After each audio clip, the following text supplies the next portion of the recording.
in China Okay.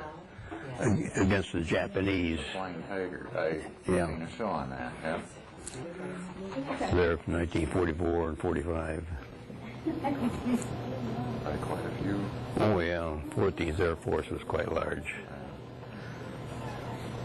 They had about four different squadrons.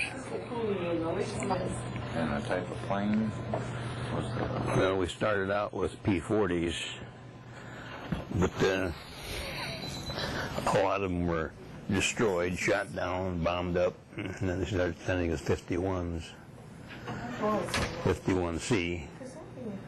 And toward the end, just about the end of the war, we got some 51Ds, which you could shoot rockets with them. all advancement. Oh yeah. Before, all we had was 6 machine guns, and we could carry about 600 pounds of bombs, 300 pounds on each wing. Or we could carry these napalm bombs, which is a gas tank filled with jelly-like, and when it hits, it just spreads all over, and whatever it touches, it burns. So I had that back then. I wasn't known. Oh yeah. Vietnam creation. Well, come in handy. So where did you train before you went over there? Well, you've got your primary, your basic, and your advanced training, so it's all different fields where you go to. You go to each one 2 months at a time. I know there's a lot of Air Force bases in Texas. Oh yeah. Just real fast, I can't even remember most of them because I never stayed anywhere too long in the service. Three trainings, and then you got your combat training after that. Matter of fact, we trained in P-47s, which we had the clothing and everything, and I'm assuming we were going to go to Italy at that time. They changed their mind. We brought in the P-40s. We trained in P-40s because we were going to go to China. Now those were the Mustangs? Or? Well, the Mustangs, there was the P-51. They come in later. Originally, it was all P-40s. Oh, those are supposed to be. But they were losing them all. The bomb was out every night, and get a few shot down on a mission.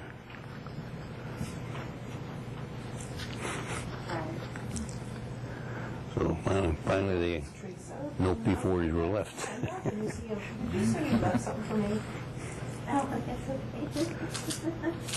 Question. Now, those were some of the fastest planes at the time, weren't they? 51 was the fastest plane at that time. Okay, that's all right. Gasoline Very good. power.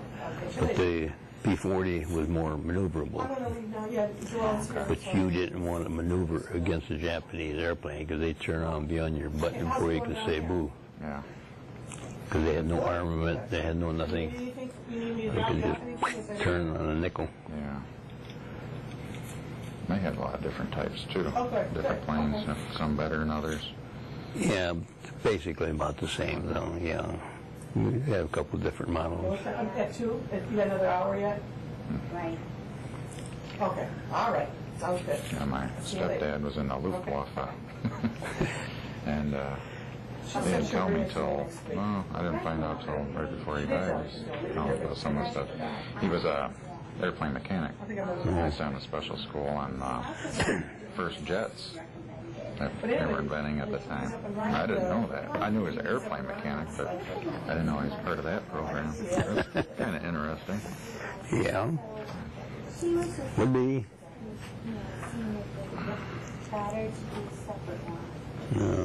I kind of see what you're saying. In China, the only way you can get there from India was to fly over this hump mountain range. Oh, you're flying out of India You know, over China? Or, that's the only way you can get to China, to fly over the hump. Because the Japanese controlled everything out in the ocean.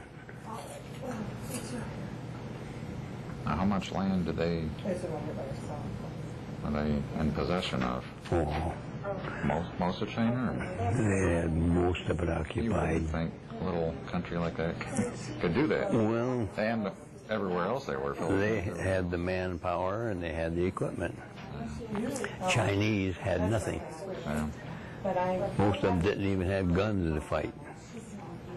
Yeah, but you think give them all a stick, Well, they got the numbers the first field I went to, the Japanese were trying to push them out of that field and the Americans out.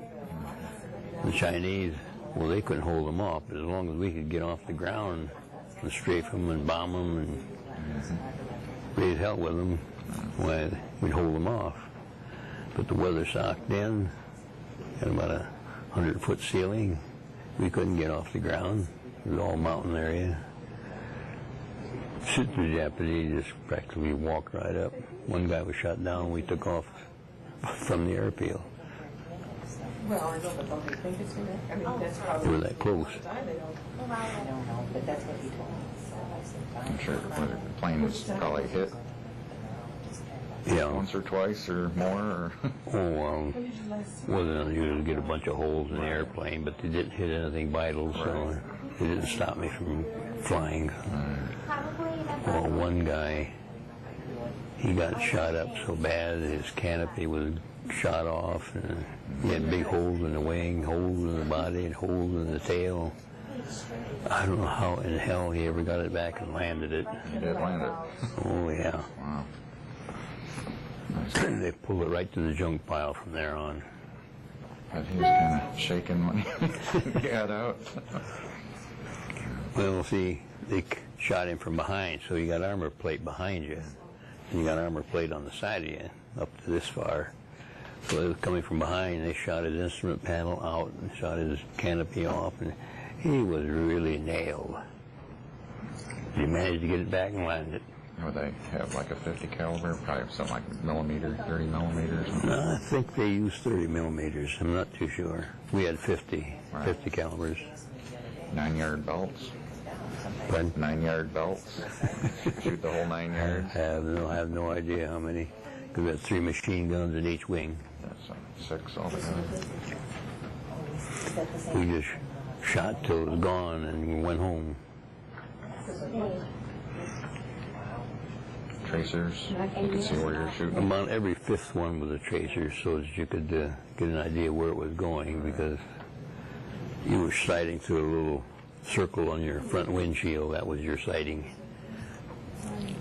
How hard was that to fly and aim and, well, nothing to shoot, hold the button, but I bet it took some practice.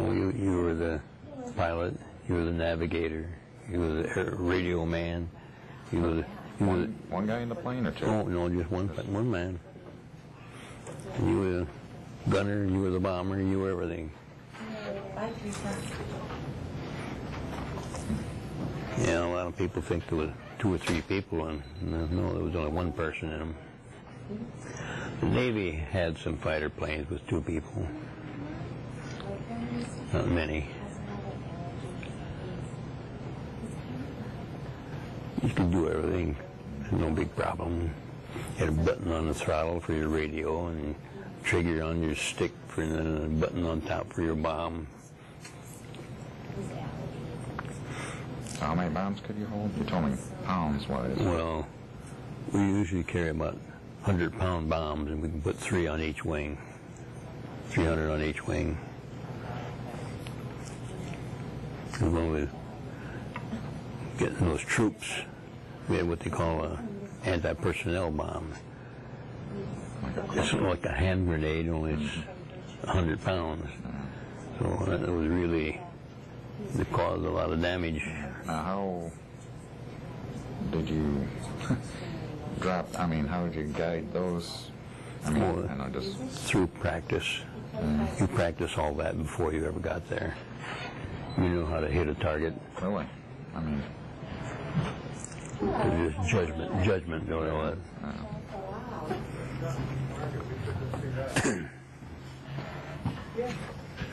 But you didn't have like the bomb where you could see the ground. No. You just No, the bombs were underneath the wings. You couldn't see them at all.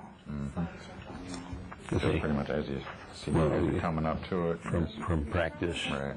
You know how to hit a target from practice. We did a lot of practicing at that. Because a lot of times we just fly about 10, 15 feet off the ground, straight towards the target, drop your bomb and pull up, and then the bomb would go right into your target. All right. That makes more sense. Easier to do. Right. You didn't miss so much that way. Right. I used to get a kick out of it. Went to Chicago when I was drafted. And what the guys would do to keep from being drafted was horrible. They would eat cigarette butts and everything else. So that when they went through their physical, they'd have their heart and everything else go all out of whack. Really? Wow. Well, they knew all the tricks, and they just, well, you stay over, put in isolation for a day, and then go back again. Well, you're in. One guy said he was rejected because of flat feet. That was a joke, because my feet are flatter than flat. They didn't reject me. Use everybody. Oh, when you're in service, you meet every kind of person you want to meet.